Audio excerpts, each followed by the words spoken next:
Salam alaikum, bienvenue dans cette nouvelle lecture audio de l'ouvrage intitulé L'acteur et le système de Michel Crozier et Erhard Friedberg. La première partie, l'organisation comme problème. Chapitre 1er, l'acteur et sa stratégie. La marge de liberté de l'acteur.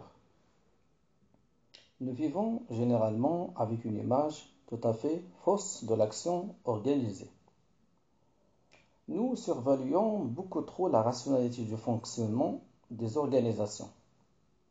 Cela nous conduit, d'une part, à admirer inconsidérablement leur efficacité, ou au moins à croire qu'elle va de soi, et d'autre part, à manifester des craintes tout à fait exagérées devant la menace de pression qu'elle ferait peser sur les hommes. Les comparaisons qui nous viennent à l'esprit sont de type mécanique. Organisation évoque avant tout un ensemble de rouages compliqués mais parfaitement agencés.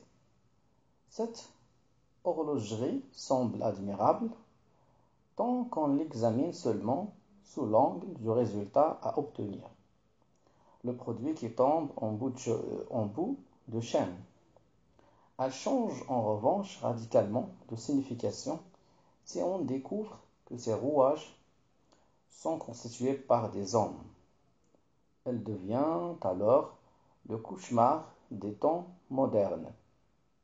Malgré certains efforts de visionnaires acharnés à réaliser leurs rêves technocratiques, la réalité n'a jamais approché, même de très loin, de cette fiction. Toutes les analyses un peu poussées de la vie réelle d'une organisation ont révélé à quel point les comportements humains pouvaient y demeurer complexes et combien ils échappaient au modèle simpliste d'une coordination mécanique ou d'un déterminisme simple. La raison première de cet écart entre la réalité et la théorie, c'est que même dans les situations les plus extrêmes, l'homme garde toujours un minimum de liberté et qu'il ne peut s'empêcher de l'utiliser pour battre le système. On peut, il est vrai, tout en reconnaissant l'existence de ces pratiques, les considérer comme des exceptions que le système peut tolérer parce qu'elles ne mettent pas en question son efficacité et n'atténuent que très marginalement son caractère oppressif. Mais cette position trop facile n'est pas défendable. Si les hommes sont capables de battre le système même dans les situations les plus extrêmes, comment se fait-il qu'ils se laissent dominer par lui dans des situations beaucoup moins contraignantes? Peut-on soutenir sérieusement que les effets de la manipulation et du conditionnement sont beaucoup plus puissants que ceux de la contrainte? Toutes les études confirment, au contraire, ce que le bon sens suggère, à savoir que le conditionnement n'a d'impact véritable que s'il s'ajoute à la contrainte. Il ne peut lui servir de substitut. Dans toutes les organisations non totalitaires, au moins, les acteurs utilisent en fait leur marge de liberté de façon si extensive qu'il n'est pas possible de considérer leurs arrangements particuliers comme de simples exceptions au modèle rationnel.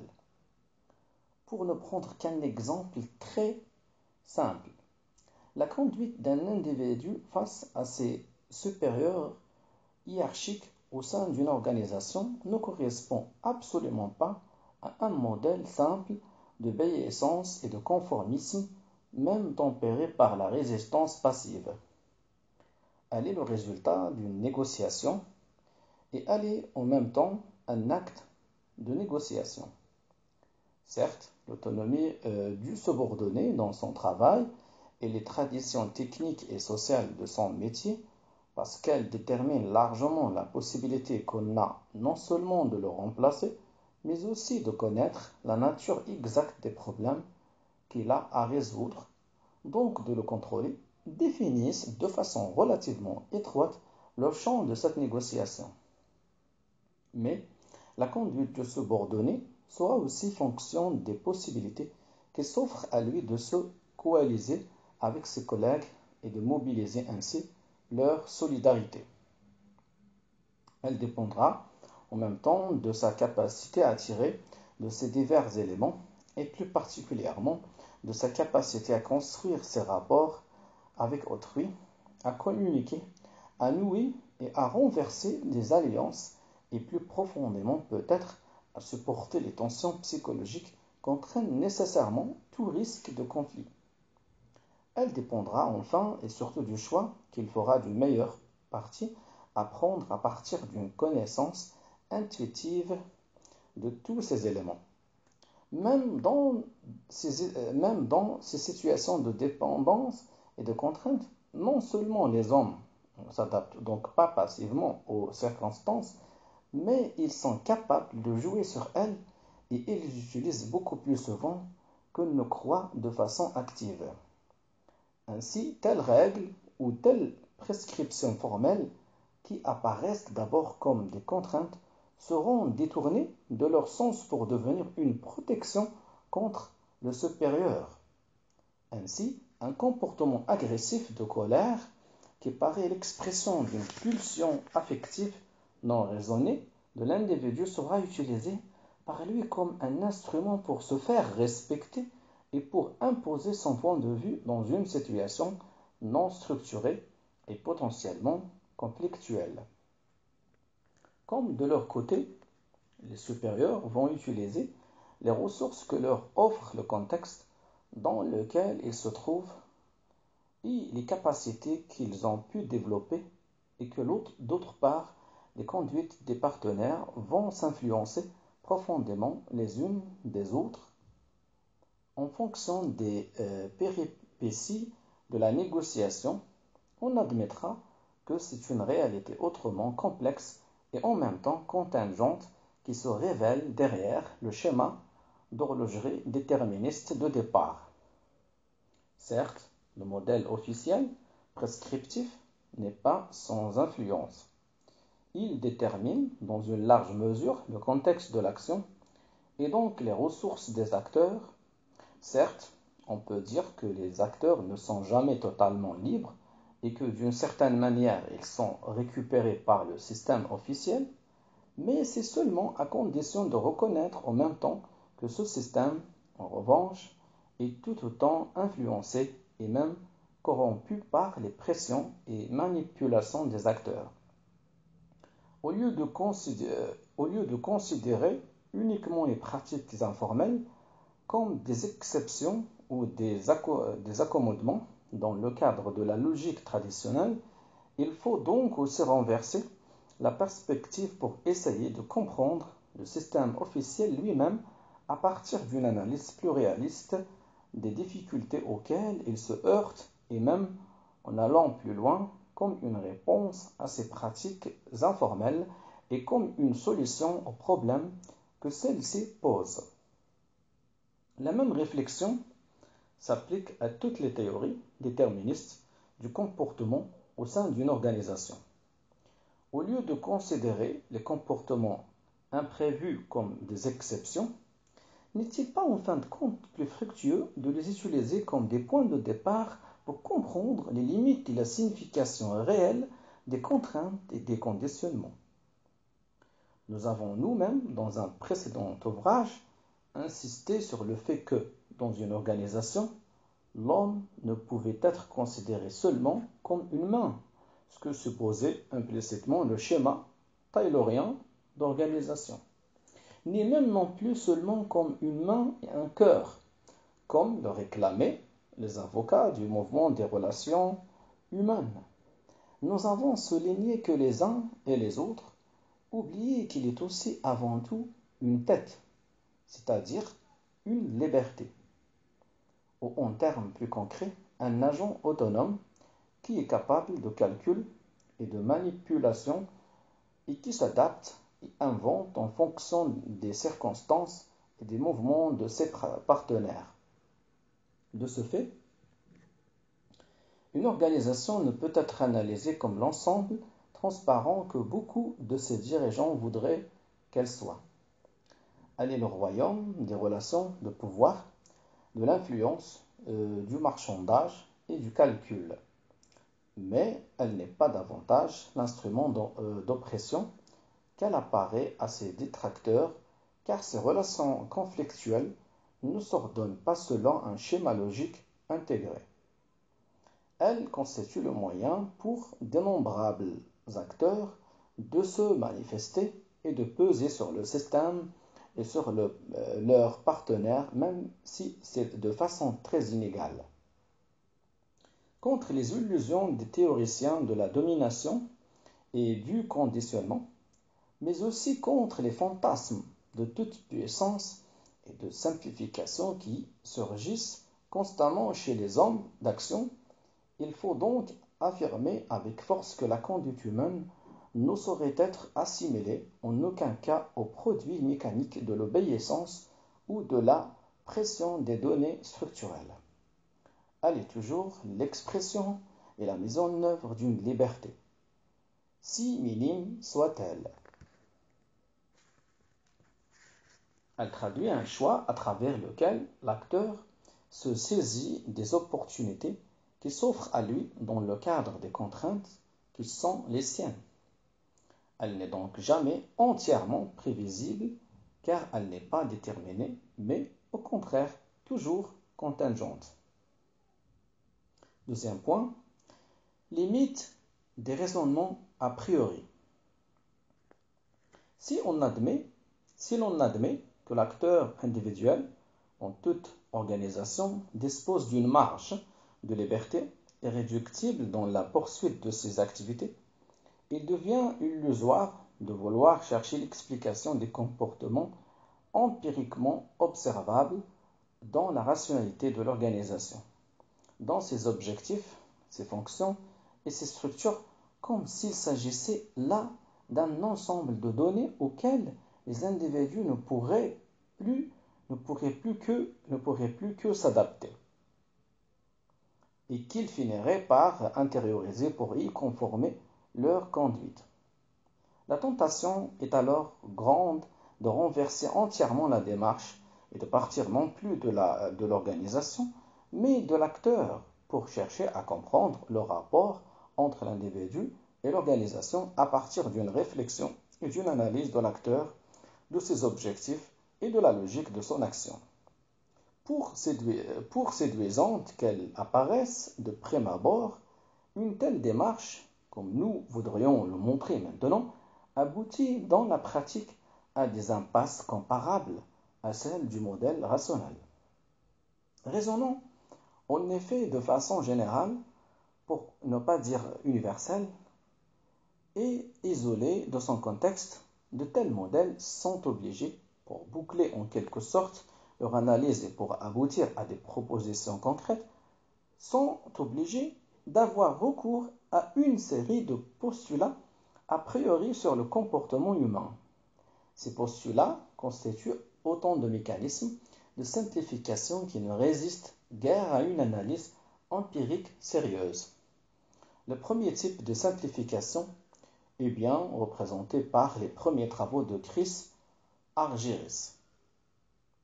Celui-ci a cherché à montrer que derrière les conflits apparents entre partenaires et les objectifs rationnels de chacun d'eux, une négociation plus profonde et inéluctable se déroulait entre l'organisation et l'individu, négociation qui pouvait se comprendre à partir d'une réflexion sur les besoins matériels, mais surtout psychologiques des individus et les lois de leur émergence et évolution.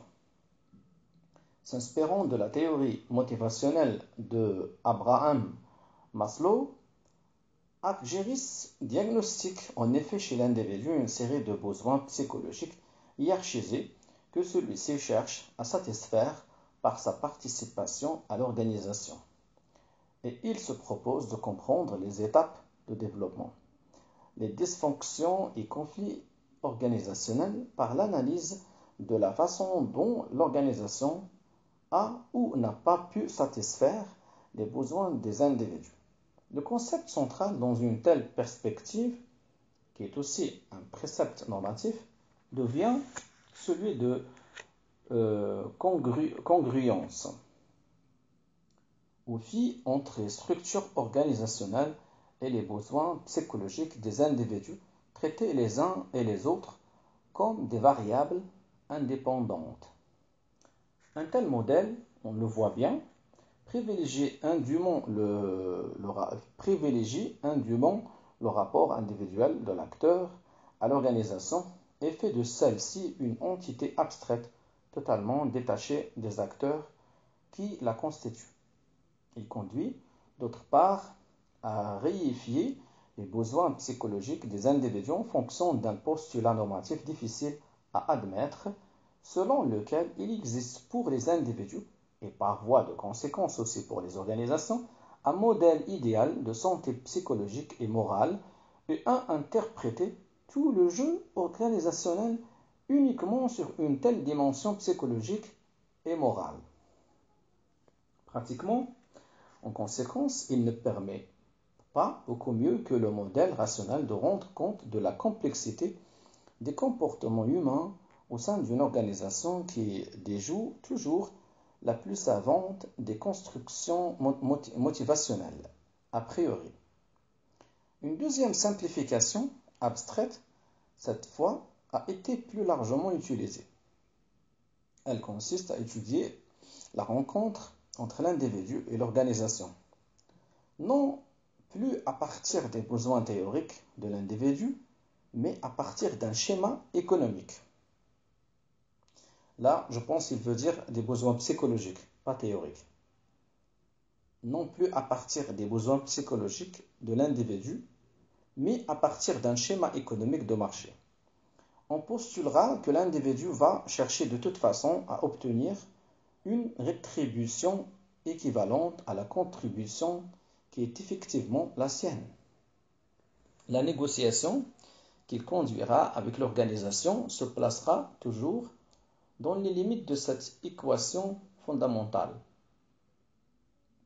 La complication considérable que créent les différences d'appréciation des acteurs en ce qui concerne contribution et rétribution peut être résolue en faisant appel à la théorie du cadre de référence. Les critères d'appréciation du bilan que fait l'acteur dépendant simplement du cadre de référence qui est le sien et qui tient à la fois à son milieu naturel, donné de fait, et à son milieu d'aspiration, choix d'objectif. Ce modèle réductionniste permet à la fois de tenir compte des objectifs les plus courants de l'individu et de les projeter sur un modèle simple de négociation qui constituera un commun dénominateur de toutes les relations complexes qui sont la trame de la vie de l'organisation. Le malheur, c'est qu'un tel modèle, qui est comme le précédent un modèle a priori, ne semble pas du tout fondé empiriquement.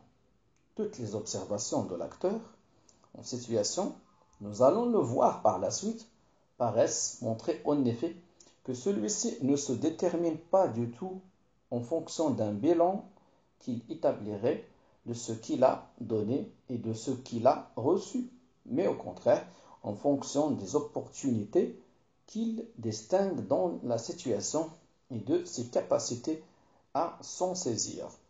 Il n'y a ni juste récompense, ni juste prix au niveau des objectifs de l'acteur, même si celui-ci utilise très souvent des arguments de ce type. C'est la possibilité d'obtenir un profit, une augmentation, une promotion, un avantage matériel ou moral qui le détermine. Les arguments qui justifient ces demandes sont généralement découverts chemin faisant, voire après coup. Par leur démarche, enfin, ces deux modèles tendent à négliger, sinon à méconnaître tout à fait la contrainte autonome que représente le contexte organisationnel. Or, celui-ci n'est ni neutre ni transparent par rapport aux besoins ou objectifs des acteurs qui, s'ils ne manquent pas d'influencer le comportement des individus, ne constituent pas les sources de clivage déterminantes pour le fonctionnement de l'organisation. Celle-ci oppose aux acteurs sa propre opacité, sa propre pesanteur et les oblige ainsi à des compromis, à des détours dans leur action, les forçant à la limite à tricher avec leurs propres objectifs ou à biaiser avec les besoins de leur personnalité. C'est ce qui explique pourquoi les deux modèles sont en fait incapables d'expliquer la genèse et l'existence de groupes au sein d'une organisation. Le premier modèle, nous l'avons fait observer, était centré sur l'individu et ignorait l'existence des groupes. Le second modèle permet apparemment d'en tenir compte. Et de fait, la plupart des analyses qu'il suscite sont en réalité des réflexions sur les comportements de groupe définis selon les cas par des variables démographiques ou écologiques extérieures à l'organisation par leur cadre de référence, leurs objectifs, etc. Et traités de ce fait comme un phénomène naturel allant de soi. Mais une telle façon de procéder ne permet pas d'expliquer la jeunesse et l'existence de groupes, car elle ne permet pas de faire la distinction entre des catégories abstraites de personnel et les groupes concrets de personnes. Comme nous aurons l'occasion de le montrer, en effet, un groupe, tout autant qu'une organisation, est un construit humain et n'a pas de sens en dehors du rapport à ses membres. Parler des objectifs d'une catégorie abstraite, comme par exemple celle des gens qui souhaitent une promotion, nous semble une facilité dangereuse, car si les membres de cette catégorie peuvent avoir des comportements similaires sur ce point, l'entité qu'ils représentent ne peut avoir ni volonté ni capacité d'action. Même dans le cas d'ensembles concrets de personnes en contact les uns avec les autres, l'existence d'un groupe capable de volonté et d'action ne va absolument pas de soi, elle doit être prouvée. Et si l'on essaie de comprendre comment et pourquoi un groupe peut se constituer, on s'aperçoit que la similitude des griefs ou l'affirmation d'objectifs partagés sont beaucoup moins décisives que l'existence d'un atout commun qu'on peut utiliser, l'opportunité et la possession d'une capacité suffisante d'interaction ou, si l'on veut, de coopération qui permet le développement d'une action commune, donc l'utilisation de l'opportunité présente. Les résultats d'une enquête sur les comportements d'un certain nombre de groupes concrets au sein d'une grande entreprise américaine sont extrêmement éclairants à cet égard. Des différences extrêmement fortes existent entre ces groupes qui ne semblent tenir ni à l'équilibre matériel, contribution-rétribution, ni au cadre de référence de leurs membres. Un certain nombre de groupes sont tout à fait apathiques. Ils ne sont pas placés dans une situation favorable dans le processus de production. Ils ne contrôlent aucun élément important dans la vie de l'usine et ils n'ont pas réussi à découvrir ou à se créer la moindre opportunité. On constate parallèlement qu'ils n'ont développé aucune capacité de coopération et qu'en fait, ils n'ont pas d'existence concrète. D'autres groupes, en revanche, que l'auteur appelle groupes stratégiques pour certains d'entre eux et groupes conservateurs pour certains autres, disposent d'un bon système de communication, sont capables d'actions coordonnées et cohérentes et interviennent de façon décisive dans la vie de l'usine. Entre les deux se placent des groupes dits hiérarchiques qui sont capables d'action et même d'actions très vigoureuses, mais seulement de façon intermittente et pour une activité de type explosif.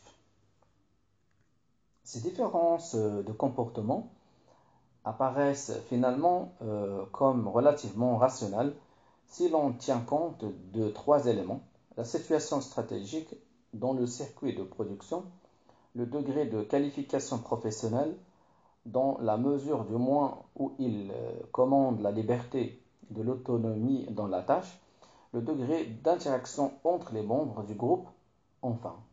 Si l'on considère la qualification comme une donnée et la situation stratégique comme une opportunité, le problème devient celui de l'utilisation de cette opportunité et on peut interpréter alors le degré d'interaction comme un témoignage de la capacité collective du groupe.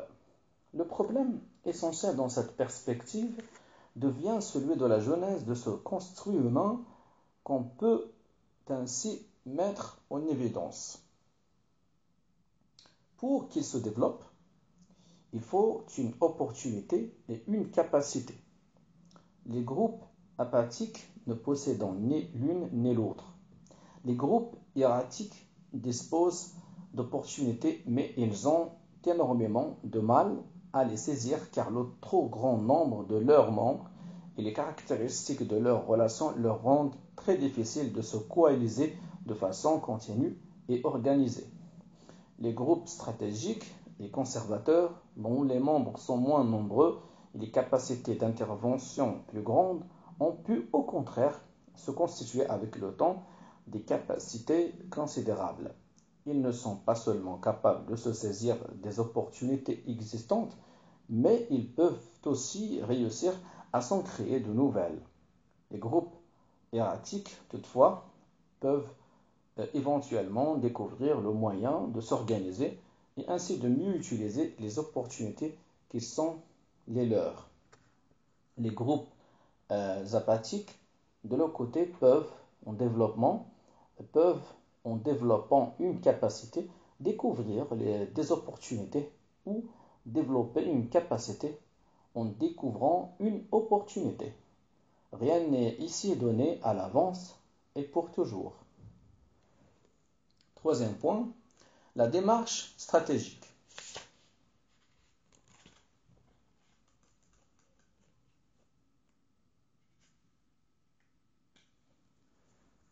Si on prend un peu de recul, on voit bien les deux raisons convergentes qui permettent d'expliquer pourquoi achoppent régulièrement tous ces modèles d'analyse, fondés pourtant sur cette liberté des acteurs que nous avons nous-mêmes mis au centre de notre réflexion. C'est ce que braquer sur la liberté des acteurs. Ils méconnaissent la contingence de leur comportement. D'une part, en effet, ces raisonnements, en isolant les acteurs, conduisent à imputer à ceux-ci une liberté et une rationalité illimitée, à les traiter en fait comme des acteurs souverains et rationnels négociant librement entre eux les conditions de leur coopération. Mais d'autre part, pour parvenir à traiter la complexité qui en résulte, ils opèrent une réduction en fonction d'un modèle a priori, norme de santé, tant des individus que des organisations, modèle économique de négociation, modèle social de division en groupes et catégories. Or, cette réduction que l'on opère ainsi arbitrairement ne correspond absolument pas à la réduction qui est effectivement opérée dans la réalité. L'organisation, nous l'avons dit, peut et doit être considérée comme un ensemble de mécanismes réducteurs qui restreignent considérablement les possibilités de négociation des acteurs et qui permettent ainsi de résoudre les problèmes de la coopération. Au lieu donc d'exagérer la liberté et la rationalité de l'acteur pour ensuite la restreindre arbitrairement, ne serait-il pas plus efficace et aussi plus réaliste de renverser la démarche pour essayer de reconstruire la liberté et la rationalité toujours limitée et contingente de l'acteur en reliant sa conduite au contexte dans lequel on l'observe et pour proposer à partir de là une interprétation des mécanismes concrets de réduction, eux aussi toujours contingents, qui maintiennent l'organisation comme un ensemble intégré. Marsh et Simon ont proposé depuis longtemps déjà un modèle de rationalité qui permet d'opérer ce renversement. Nous raisonnons, disait-il, en suivant une logique a priori, selon laquelle l'homme, dans une perspective synoptique, chercherait la meilleure solution à tout problème. Ce raisonnement est beaucoup trop encombrant, mais en même temps, il est faux.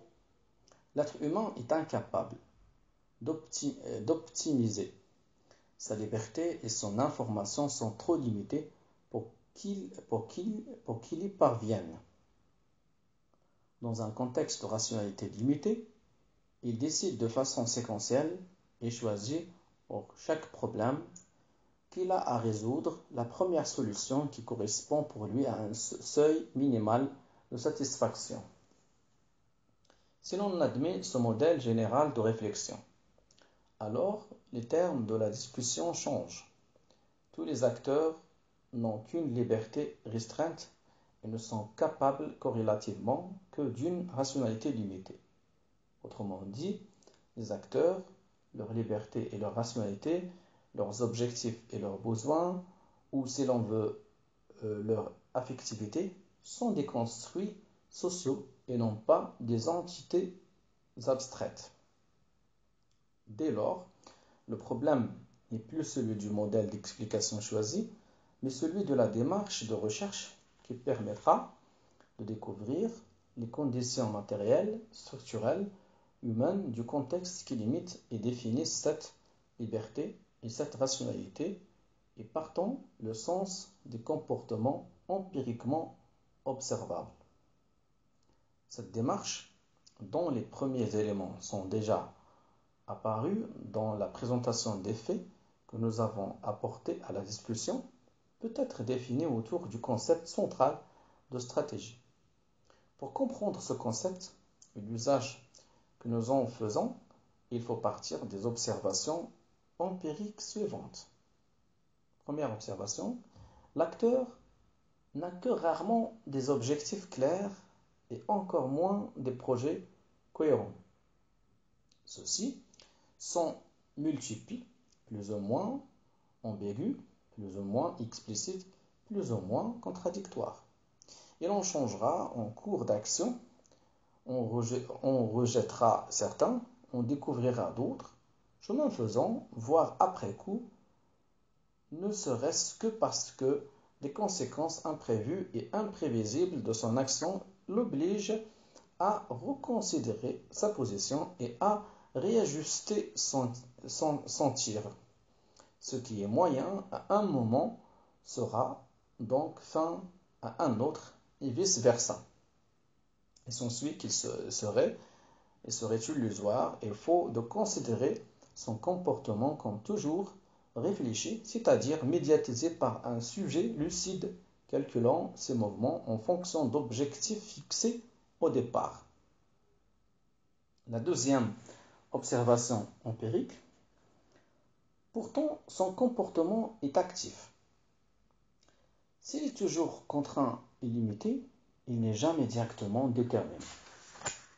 Même, la passivité est toujours, d'une certaine manière, le résultat d'un choix.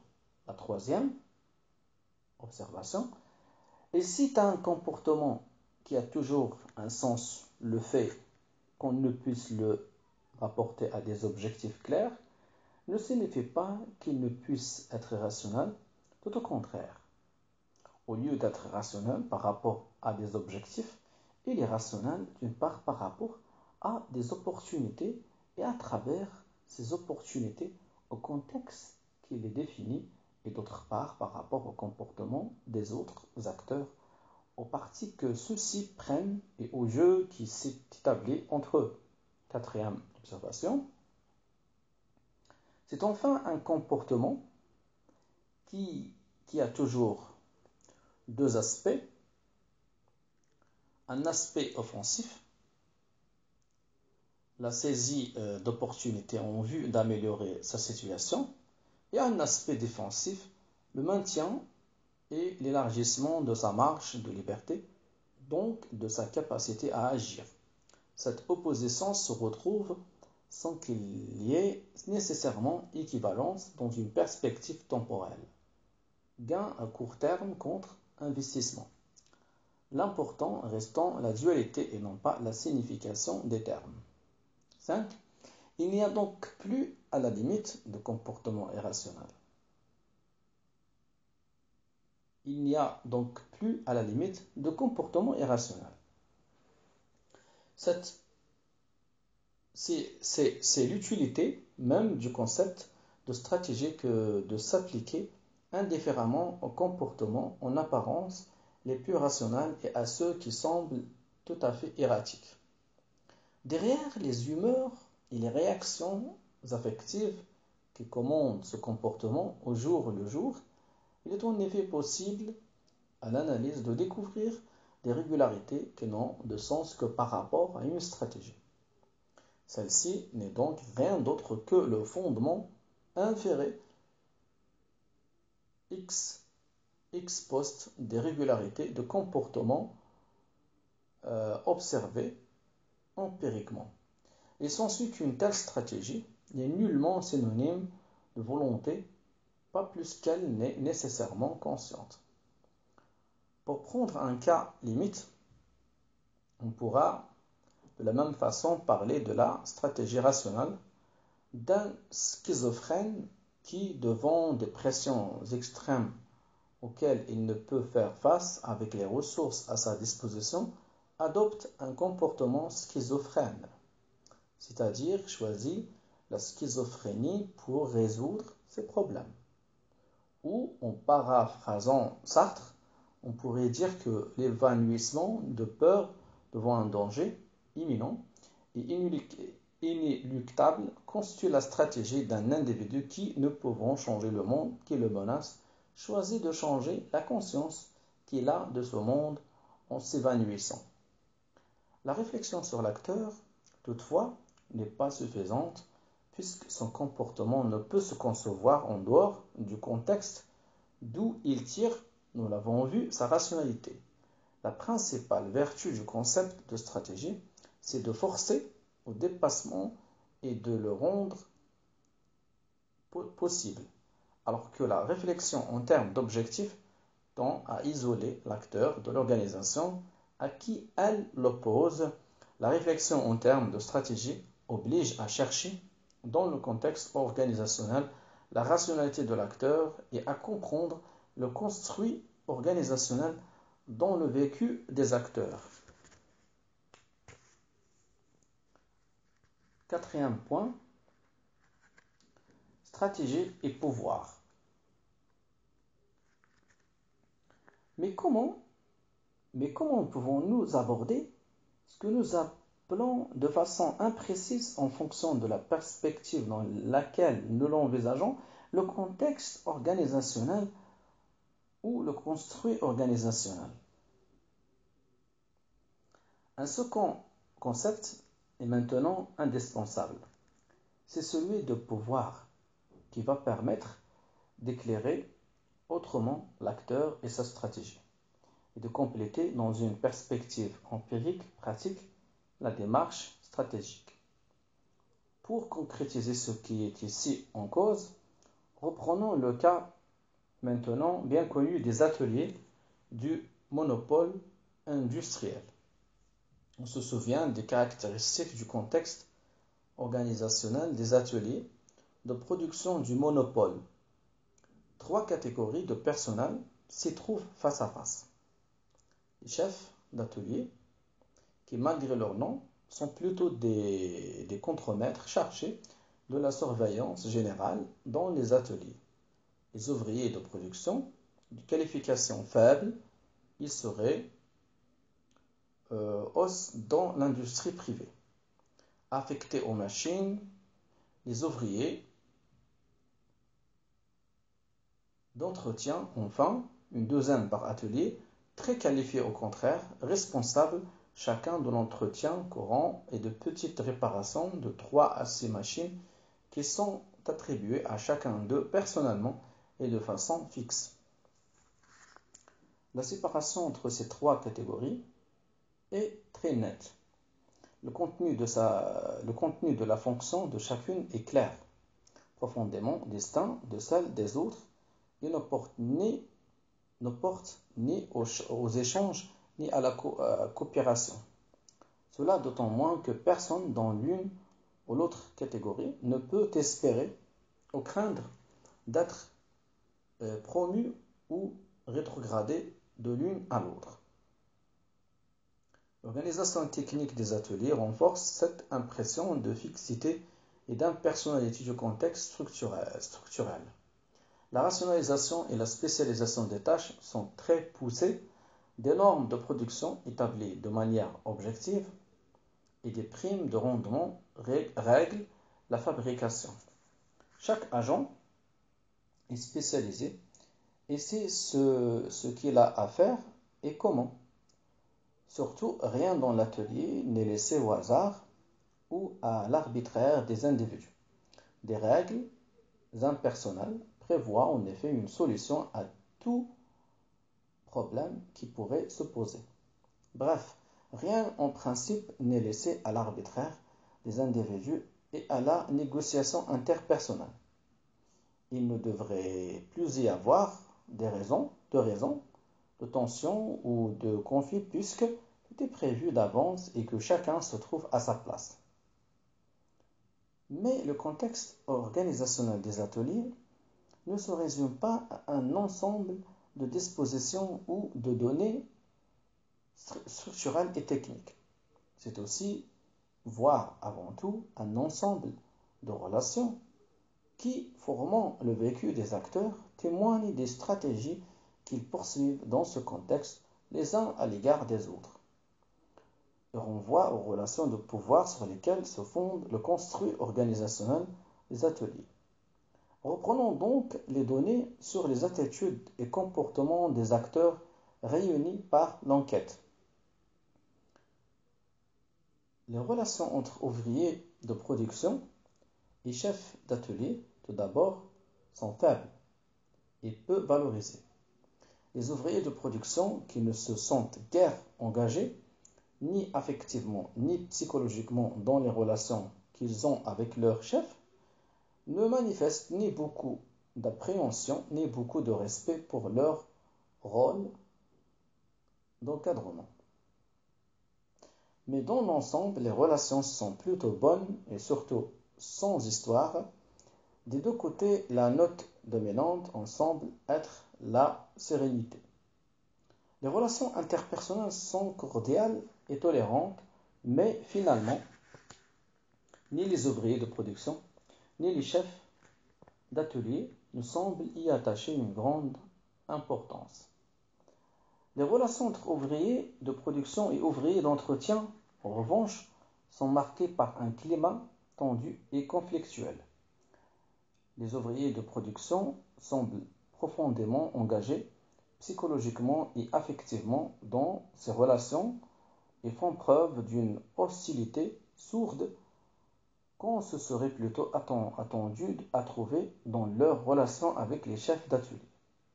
Selon eux, il y a fort peu d'entente entre les deux groupes d'ouvriers. Les ouvriers d'entretien, eux, voient dans les ouvriers de production leurs subordonnés et ne se privent pas d'intervenir fréquemment dans leur travail. Leur opinion sur eux, fort semblable à celle des chefs d'atelier, est marquée d'un profond paternalisme. Ils jugent les ouvriers de production négligents, déclarent qu'ils ne comprennent pas les nécessités de la technique et qu'ils ne travaillent pas assez. Mais ces tensions ont du mal à s'exprimer ouvertement et surtout à se personnaliser. Du côté des ouvriers de production, les jugements sont toujours beaucoup plus sévères à l'égard du service d'entretien en général, qu'à l'égard de leurs propres ouvriers d'entretien. Même constatation chez les ouvriers d'entretien. Conscients des difficultés et des rapports avec les ouvriers de production, ils reconnaissent ces difficultés quand ils parlent des rapports entre leurs collègues et les ouvriers de production, mais ils les minimisent quand ils parlent des rapports avec leurs propres ouvriers de production.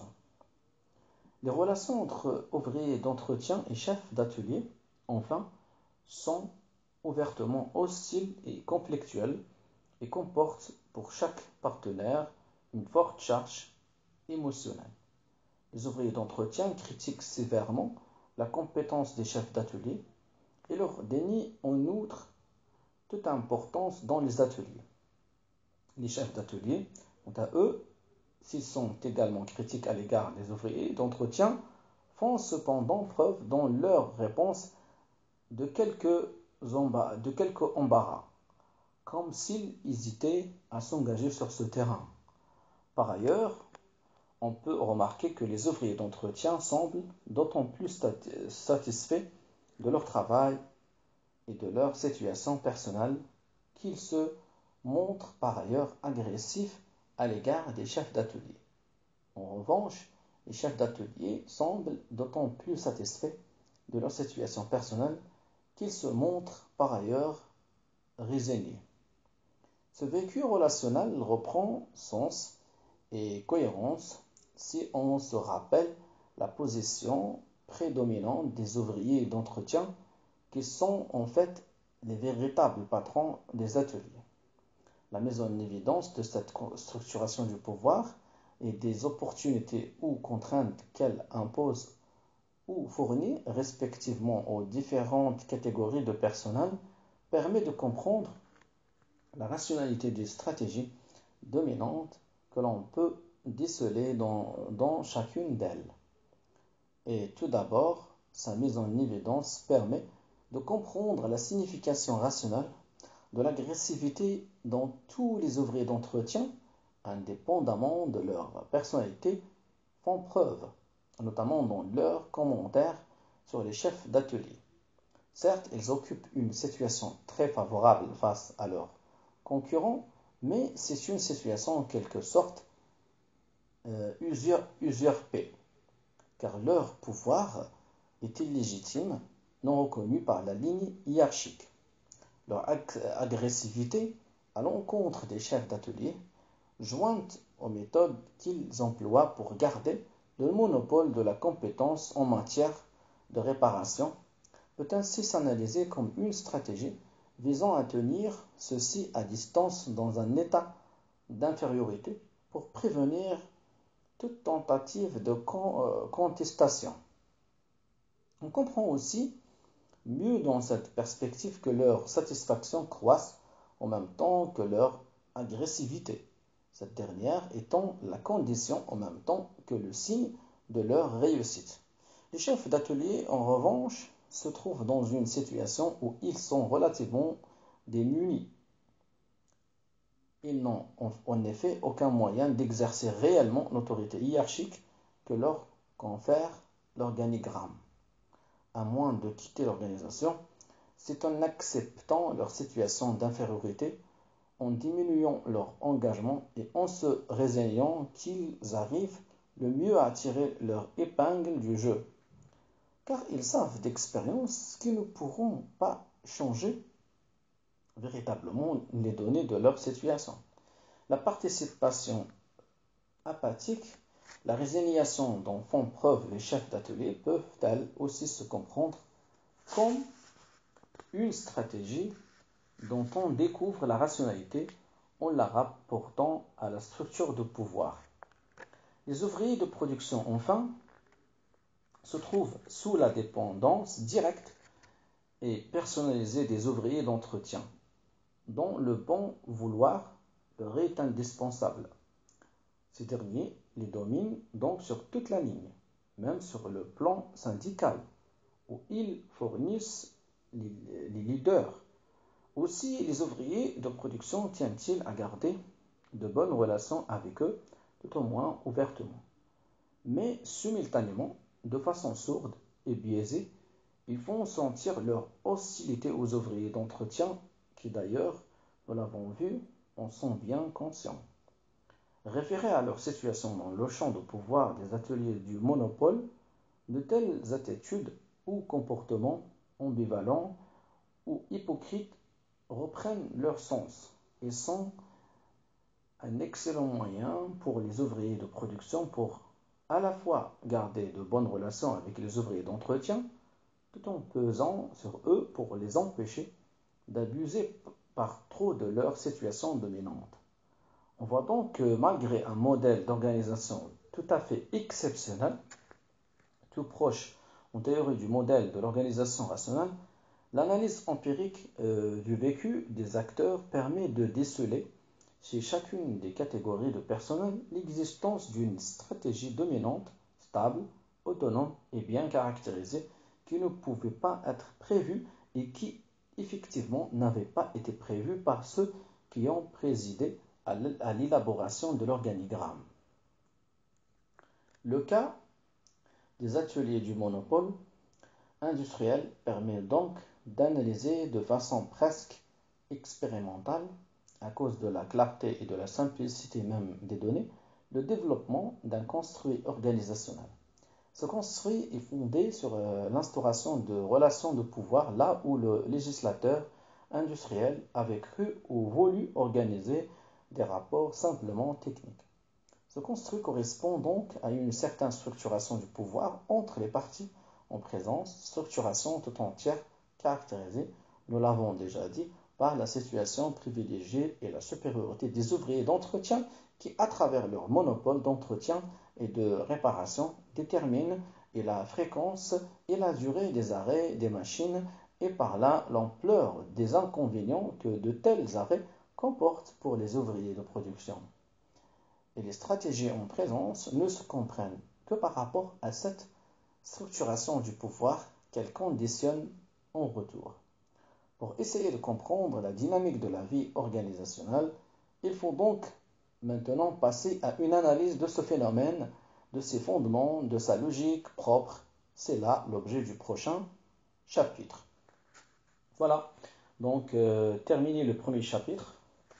Dans le prochain épisode de cette lecture audio, je vais lire le deuxième chapitre intitulé « Le pouvoir comme fondement de l'action organisée ».